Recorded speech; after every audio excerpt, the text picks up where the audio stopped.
여기 한국으로 전지훈련을 왔다는 벨기에 여자 스키팀이 절망한 채 머리를 감싸쥐고 있습니다. 한국은 인프라 강국이라고 하더니 전부 다 사기였어. 도대체 우리를 어디로 납치한 거야? 그러나 그들은 이내 충격적인 장면을 목격하고 도저히 믿기지 않는다며 현실을 부정하는데요. 그렇다면 그들이 한국에서 대체 무슨 경험을 했던 것인지 자세한 내용 살펴보도록 하겠습니다. 안녕하세요. 저는 벨기에에서 청소년 여자 스키 코치로 활동하고 있는 나타샤라고 합니다. 벨기에는 인력풀이 그리 넓지 못해서 엘리트 체육 위주로 선수들을 육성시키고 있는데요. 따라서 벨기에에서 많은 지원을 받고 있는 여자 청소년 스키팀은 단 2팀뿐이고 그중 하나가 바로 제가 몸담고 있는 팀입니다. 그리고 최근에 협회는 안 그래도 부족한 예산을 싹싹 긁어모아서 이 두 팀에게 일본으로의 전지훈련 기회를 제공하게 되는데요. 일본은 동계올림픽 개최 경험이 있어서 인프라도 좋고 몹시 안전한 국가라서 청소년 선수들에게 안전하게 장거리 경험을 시켜줄 수 있다는 게 그 이유였습니다. 그러나 결론부터 말하자면 저희 팀은 한국으로 가게 됐고 저희의 라이벌 팀은 일본으로 가게 되었습니다. 왜냐하면 벨기에 스키협회 측은 한국과 일본이 똑같은 나라인 줄 알았다는 어처구니 없는 소리를 하며 한국행 티켓반, 일본행 티켓반을 예매해뒀다고 했거든요. 아무리 봐도 이건 상대팀 코치인 셀리니지심이 분명했어요. 그녀의 아버지는 협회 회장이고 그녀는 얼마 후 있을 국가대표 선발전 때문인지 저희 팀을 계속해서 견제했거든요. 아무래도 그녀에겐 국가와 팀은 안중에도 없고 그저 자신의 커리어만 우선이었기에 수단과 방법을 가리지 않고 저희 팀을 낙오시키려고 한 모양이었습니다. 어쨌든 저희에겐 선택지가 없었고 저는 그렇게나 일본에 가고 싶다며 떼를 쓰는 아이들을 데리고 한국으로 가게 되었습니다. 그리고 인천공항에 도착하자마자 저는 한정된 예산으로 유심 구매나 사진 촬영 및 예약 확인으로 엄청나게 분주한 시간을 보내게 됐는데요. 너무나도 갑작스럽게 결정된 한국행이라 준비를 거의 못한 채 한국으로 오게 되었거든요. 그런데 아이들은 한시도 가만히 있지 않았고 가만히 있으라는데도 자꾸만 움직이고 어디론가 빠져나가려고 하더군요. 저는 안 그래도 정신이 없는 상황이었는데 아이들 때문에 도저히 집중할 수가 없었습니다. 아이들을 한 명이라도 놓쳤다간 큰일이 나기 때문에 더더욱 스트레스를 받았죠. 사실 벨기에에서는 아직도 국제 아동 납치 조직들이 판을 치고 있어서 공항 등의 혼잡한 곳에서 아이를 몰래 데려가는 경우도 몹시 흔하고 공항 내의 노숙인들과 거린들이 이러한 조직과 손을 잡고 아이들을 팔아넘기는 경우도 꽤 많습니다. 그래서 저는 잔뜩 충혈된 눈을 비비며 아이들에게 집중해야만 했죠. 그런데 그때 한국인 공항 직원이 제게 다가오더니 도움이 필요하냐고 묻는 거 아니겠어요? 저는 직원이 저를 도와줄 수 있는 부분은 하나도 없다는 사실을 잘 알고 있었고 그녀에게 도움은 필요 없고 제발 1시간만이라도 좋으니 아이들이 가만히 좀 있었으면 좋겠다는 소원은 있다고 대답했습니다. 그러자 공항 직원은 제게 놀라운 이야기를 해오기 시작했어요. 아, 제가 도울 수 있어서 다행이네요. 인천공항에서는 아이돌봄 서비스를 제공하고 있거든요. 저희 공항은 3명 이상의 아이들과 함께 다니는 보호자를 대상으로 보호자가 공항 내의 볼일을 전부 마칠 때까지 아이들에게 인천공항 투어를 시켜주고 있습니다. 저는 그녀의 말을 도저히 믿을 수가 없었습니다. 유럽에서 공항의 주된 돈벌이 요소는 돈 많은 여행객들의 돈을 뜯어먹는 것이고 그만큼 공항이라는 신뢰도를 이용한 사기에 가까운 행위들이 자주 벌어지곤 하거든요. 저는 인천공항도 분명 이러한 서비스를 이용해서 저희의 돈을 뜯으려고 할 게 분명할 거라고 생각했고 그녀에게 얼마를 지불해야 하냐고 물었는데요. 그러자 그녀는 유창한 영어를 사용하며 모든 서비스는 무료이고 아이들이 원한다면 인천공항 내의 놀이시설에 데려가 줄 수도 있다는 다소 황당한 소리를 하더군요. 아니, 공항이 무슨 놀이터도 아니고 어떻게 놀이시설이 있단 말인가요? 저는 그녀의 말에 콧방귀를 낄 뿐이었습니다. 사실 벨기에 공항에서는 이렇게 특정 직업을 사칭하면서 아이들을 납치하거나 몸값을 요구하는 사기가 빈번히 일어나고 있고 저는 그녀는 분명 공항 직원을 가장한 범죄 조직원일 거라고 생각했습니다. 생각해보세요. 돈만 밝히는 공항들이 어째서 한 번 보고 말싸이인 외국인 관광객을 위해 이런 서비스까지 제공하겠어요? 그러나 제가 거절의사를 밝히기도 전에 아이들은 놀이시설이라는 말에 환장을 하며 직원에게 달라붙기 시작했고 이내 상황은 걷잡을 수 없어졌습니다. 저는 무척이나 당황해서 아이들을 말렸지만 아이들의 무지막지한 고집은 상상을 초월했습니다. 결국 볼일이 끝나면 안내실로 연락 달라는 직원의 말을 끝으로 저는 아이들을 놓치고 말았죠. 이쯤 되니 안 그래도 너무나도 바빴던 저는 그저 될 대로 되라 시기였던 것 같습니다. 그래서 빠르게 공항에서의 일을 끝내고 아이들을 찾으러 가기로 했죠. 다행히 한국인들은 너무나도 빠르고 효율적으로 일 처리를 도와줬고 결국 저는 예상보다 빨리 공항 내 안내실로 향할 수 있었습니다. 그리고 직원을 따라 아이들에게 향한 저는 기겁을 할 수밖에 없었죠. 왜냐하면 인천공항 내에는 정말로 아이들이 실컷 뛰놀 수 있을 만한 놀이시설이 존재했기 때문입니다. 인천공항에는 벨기에에서는 본 적도 없는 다양한 놀이시설이 즐비했고 중간중간 CCTV와 경호팀이 돌아다니며 안전하게 아이들을 관리하고 있었죠. 아무래도 벨기에에서는 이러한 놀이시설은 찾아볼 수도 없고 기본적인 놀이터조차 제대로 설치되어 있지 않은 경우가 많기에 저는 정말 깜짝 놀랄 수밖에 없었습니다. 심지어 놀이시설 옆에는 지친 아이들이 낮잠을 잘 수 있도록 해먹과 캡슐 침대 등이 설치되어 있어서 시차 적응이 힘든 아이들이나 나이가 조금 있는 아이들은 이곳에서 휴식을 취하고 있더라고요. 저는 그렇게나 말썽쟁이였던 아이들이 이 정도로 말을 잘 듣는 것을 처음 봤고 아이들을 잘 관리하는 한국 공항 직원들의 전문성에도 혀를 내두를 수밖에 없었습니다. 어쨌든 공항에서 볼 일을 전부 마친 저는 아이들을 데리고 한국의 스키장으로 떠나기로 했습니다. 솔직히 아이들이 한국에서 즐겁게 노는 모습을 보니 뿌듯하면서도 아이들을 그 멀고도 험난한 스키장까지 데려갈 생각을 하니 앞이 캄캄해지더라고요. 사실 벨기에에서 아이들을 데리고 스키장을 한번 가려면 버스까지 동원해가면서 험난한 산길을 오르거나 직원들을 모조리 대동해서 자차로 아이들을 데려다줘야 합니다. 왜냐하면 벨기에는 대중교통 인프라 자체가 몹시 열악하기 때문에 스키장을 대중교통을 통해 이동하는 건 정말 상상도 못할 일이거든요. 그런데 이번에는 한정된 예산 문제로 버스를 빌릴 상황도 아니었기에 그 험난한 스키장을 가려면 분명 엄청난 고생이 예상됐죠. 그러나 그렇게 절망하던 그때 아이를 봐주던 한국인 직원이 그 많은 아이들을 데리고 어디로 가는 거냐고 물어오는 거 아니겠어요? 저는 저희가 벨기에 청소년 여자 스키팀임을 밝혔고 아이들을 데리고 스키장에 가야 하는데 차가 없어서 고민이 많다고 털어놨는데요. 그런데 그녀는 벼랑간 무슨 뚱딴지 같은 소리를 하는 거냐는 표정을 짓더군요. 그러고는 왜 스키장을 가는데 굳이 차가 필요한 거냐는 알 수 없는 소리를 하기 시작했습니다. 그녀는 이어서 한국에서 스키장은 대중교통으로도 한두 시간 내에 갈 수 있으며 저희 같은 경우에는 공항 픽업 서비스를 이용해서 스키장에서 운영하는 무료 셔틀버스를 탑승할 수도 있을 거라고 말해왔는데요.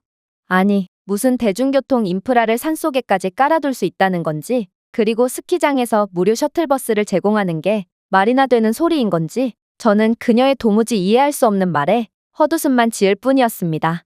그러나 그녀는 자신이 해결해 주겠다면서 스키장에 연락처를 달라고 하는 거 아니겠어요? 그리고 그녀는 정말로 어디론가 전화를 걸더니 이내 충격적인 대답을 건네기 시작했습니다. 운이 좋네요. 약 30분 후에 공항에서 픽업 서비스를 제공할 예정이라고 하니 시간 맞춰서 정해진 곳으로 가시면 됩니다. 저는 그때까지도 그녀의 말을 도저히 믿지 못했지만 혹여나해서 가본 곳에는 정말로 셔틀버스가 대기하고 있었고 버스는 사람들을 싣고 그대로 출발하기 시작했습니다. 저는 그동안의 벨기에에서의 스키 코치 생활에 회의감마저 들 정도로 굉장한 충격을 받았는데요. 이러한 서비스가 전무한 벨기에에서는 매번 버스 대여 비용으로만 상상 이상의 금액이 깨지곤 했거든요. 그래서 안 그래도 예산이 없어 허덕이는 스키팀은 식비를 줄인다거나 저렴한 장비를 사용한다거나 해서 예산을 아껴야만 했죠. 그러나 한국인들은 놀라운 인프라를 바탕으로 돈 한 푼 안 들이고도 편하게 스키장에 올 수 있던 거였습니다. 또한 도로 인프라도 몹시 열악해서 스키장 한번 가려면 짧은 길도 빙 돌아서 가야 하는 벨기에와는 달리 저희 같은 한국 버스는 분명 외딴 산맥에 있는 스키장으로 향함에도 잘 포장된 도로를 따라 빠르게 앞으로 나아갔고 결국 턱도 없이 빠른 시간 만에 스키장에 도착할 수 있었습니다. 하지만 놀라움도 잠시, 저는 스키장의 전경을 보고 엄청난 실망을 하고 말았습니다. 왜냐하면 버스에서 내려 얼핏 보니 이곳은 스키장이 아니라 호텔 단지처럼 보였거든요. 역시나 스키장에서 저희를 무료로 태워줄 이유가 전혀 없었고 저희는 그저 공항 직원과 호텔 측의 커미션 장사에 속아서 엄한 곳에 온 모양이었죠. 유럽에서는 이러한 커미션 장사가 몹시 흔하고 어딘가를 무료로 소개해준다거나 데려다준다거나 하는 경우는 반드시 사기라고 할 수 있거든요. 저는 그걸 알면서도 당하는 바보였던 것입니다. 그러나 그렇게 울분을 토하고 있을 무렵 버스에서 내리자마자 흥분해서 뛰어간 아이들이 소리를 질러대는 거 아니겠어요? 저는 깜짝 놀라 아이들에게 달려갔고 이내 놀라운 장면을 보게 됩니다. 왜냐하면 호텔 단지인 줄 알았던 곳은 스키장이 맞았고 심지어 벨기에의 거의 평지나 다름없는 허접한 스키장과는 차원이 다른 수준 높은 코스들도 상당히 많더라고요. 아무래도 벨기에 스키장에는 한국처럼 그럴싸해 보이는 숙소들은커녕 다 쓰러져가는 건물과 텐트 야영부지들밖에 없어서 오해한 모양이었죠. 그렇게 저희는 스키장에 입장하게 되었습니다. 그리고 스키 대여소에서 경악을 금치 못하고 말았죠. 왜냐하면 한국의 스키장에서는 가격이 매우 비싼 선수용 스키도 저렴한 가격으로 대여해주고 있었거든요. 벨기에에서는 몹시 낡고 조악한 일반인용 스키 장비조차 상당히 비싸게 대여해주는데요. 만약 항의라도 한다면 그래서 네가 여기서 빌리는 거 말고 별 수 있어? 이 가격이 마음에 안 들면 맨발로 스키를 타던가? 라며 배짱 장사를 해버리죠. 하지만 한국은 완전히 달랐던 것입니다. 원래 청소년 선수용 스키는 엄청나게 비싸기도 하고 공급도 원활하지 않은데요. 그래서 벨기에 최고의 스키 유망주들이 모여있는 저희 팀일지라도 대부분의 아이들은 자신의 스키를 구비해 놓지 못하고 있죠. 그저 벨기에 협회에서 대여해주는 스키를 함께 사용할 뿐입니다. 그러나 그마저도 예산 부족으로 인해 시간을 쪼개서 하나의 스키를 여럿이서 나눠 쓰는 상황이고 지금은 상대팀 코치인 셀린이 나머지 스키마저도 전부 가져가 버려서 굉장히 난처한 상황이었죠. 하지만 한국은 어떻게 그저 흔한 스키장임에도 값비싼 청소년 선수용 스키를 구비해두고 있을 수가 있단 말이며 벨기에 스키장에서의 일반인용 스키보다 저렴하게 대여해줄 수가 있단 말인지 이러한 벨기에를 완전히 후진국으로 만들어버리는 한국의 놀라운 모습에 저는 그저 넋을 놓고 있을 뿐이었습니다. 어쨌든 저희는 기적같은 스키장 시설을 자랑하는 한국에 감사하며 본격적인 스키를 즐기기로 했습니다. 그리고 스키장에 발을 딛자마자 한국 스키장은 눈 상태가 굉장히 훌륭하다는 것을 곧바로 느낄 수 있었는데요. 아까 말했다시피 벨기에의 스키장들은 하나같이 굉장히 평평하고 이건 도저히 스키장이라고 볼 수조차 없는 수준인데요. 심지어 인공눈의 상태도 썩 좋지 못해서 저희는 늘 룩셈부르크나 프랑스까지 전지훈련을 가야 했습니다. 하지만 한국은 한눈에 봐도 최상급의 눈 상태를 자랑했고 산악지형을 가진 국가라 그런지 스키장도 굉장히 수준 높더군요. 그래서 저는 아이들과 여러 코스를 돌며 평소에 가르쳐주지 못했던 많은 기술들을 가르쳐 줄 수 있었습니다. 아이들도 처음으로 이러한 수준 높은 스키장을 경험해봤는지 지루할 틈도 없이 열정적으로 스키를 타더군요. 그렇게 저희는 성공적으로 스키를 마무리했고 이제 야영장에서 텐트를 치고 자려고 했습니다. 그런데 아이들이 목마르고 배도 고프다며 보채는 거 아니겠어요? 저는 미리 가져온 빵을 권했으나 아이들은 아까 한국 식당에서 라면이라는 음식을 먹는 한국인들을 봤다며 라면을 사달라고 떼를 쓰기 시작했어요. 이건 무척이나 곤란했습니다. 벨기에에서는 스키장 내 음식값도 굉장히 비싸거든요. 물 한 병에 7,000원에 파는 건 기본이고 음식값도 기본 3배부터 시작이죠.